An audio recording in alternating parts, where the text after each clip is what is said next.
যুগের সাথে সাথে ফ্যাশনও চেঞ্জ হতে থাকে। সুদূর অতীতকাল থেকে কত ফ্যাশন ট্রেন্ডস এসেছে এবং চলে গেছে, কিন্তু মানুষ সবসময় চেষ্টা করতে থাকে যাতে তাকে সবথেকে সুন্দর দেখতে লাগে। সবথেকে আলাদা দেখানোর জন্য মানুষ যা ইচ্ছা করে থাকে। আজকের এই ভিডিওতে আপনি কিছু এমন ফ্যাশন ট্রেন্ডসের ব্যাপারে জানতে চলেছেন যেগুলো ভীষণই অদ্ভুত এবং ভয়ানক ছিল। তাই প্লিজ ভিডিওটিকে শেষ পর্যন্ত দেখুন, এবং আপনি যদি এখনও চ্যানেলটিকে সাবস্ক্রাইব না করে থাকেন তাহলে প্লিজ সাবস্ক্রাইব করে বেল আইকনটি প্রেস করুন, যাতে নতুন ভিডিও নোটিফিকেশান আপলোড হওয়া মাত্রই আপনার কাছে পৌঁছে যায়। তো চলুন শুরু করা যাক।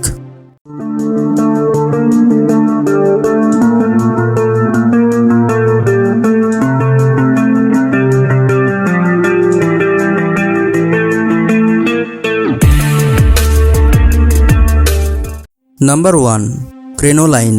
ক্রেনোলাইন এমন পোশাক ছিল যেগুলো বড় বড় রিংসের দ্বারা বানানো হতো, আর বেশিরভাগ ক্ষেত্রে এই রিংসগুলো স্টিলের তৈরি হতো।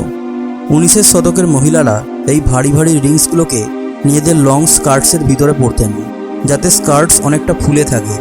ওই সময় ক্রেনোলাইন একটা আকর্ষণীয় পোশাক ছিল, কিন্তু এটা অনেক আনকমফোর্টেবল হতো আর কখনো কখনো ভয়ঙ্করও হতো। ইতিহাসে এমন অনেক ঘটনার কথা উল্লেখ করা হয়েছে যাতে এই স্কার্টসের জন্য মহিলাদের নিজেদের প্রাণকেও বলি দিতে হয়েছে। এটাকে পরিধান করে চলাটা খুবই মুশকিল হতো, আর যখন কোনো বিপদ হতো তখন এটা পরিধান করা মহিলা নিজের প্রাণ বাঁচানোর জন্য পালাতেও পারতেন না। নাম্বার 2, করসেটস। দুনিয়াতে করসেটসের চলন বহু শতাব্দী ধরে রয়েছে, আর অনেক দেশেতে এই ফ্যাশন আজও দেখতে পাওয়া যায়। কিন্তু কোনো মহিলার জন্য এটা পরিধান করাটা বিপজ্জনক হতে পারে, কারণ করসেটসকে পরিধান করার জন্য কোমরে খুবই টাইটভাবে বাঁধতে হয়, যাতে আভ্যন্তরীণ অঙ্গগুলোর ক্ষতি হয়ে থাকে। এটা পরিধান করলে শ্বাস নিতে কষ্ট হয়, আর অক্সিজেন সার্কুলেশনের ঘাটতির জন্য কেউ অজ্ঞানও হয়ে যেতে পারে। কোনো কোনো কেসে এই ড্রেসটির জন্য অনেকের মৃত্যুও হয়েছে। Number 3, foot binding. High heels পরিধান করাটা খুবই মুশকিল এবং পেনফুল হয়ে থাকে। এতে পায়ের অনেকটা অংশ মুড়ে যায়। আপনি হয়তো বলবেন যে এ আর কি এমন মুশকিল কাজ, কিন্তু চায়নার এই ফ্যাশনের ব্যাপারে জানার পরে আপনার মত বদলে যাবে।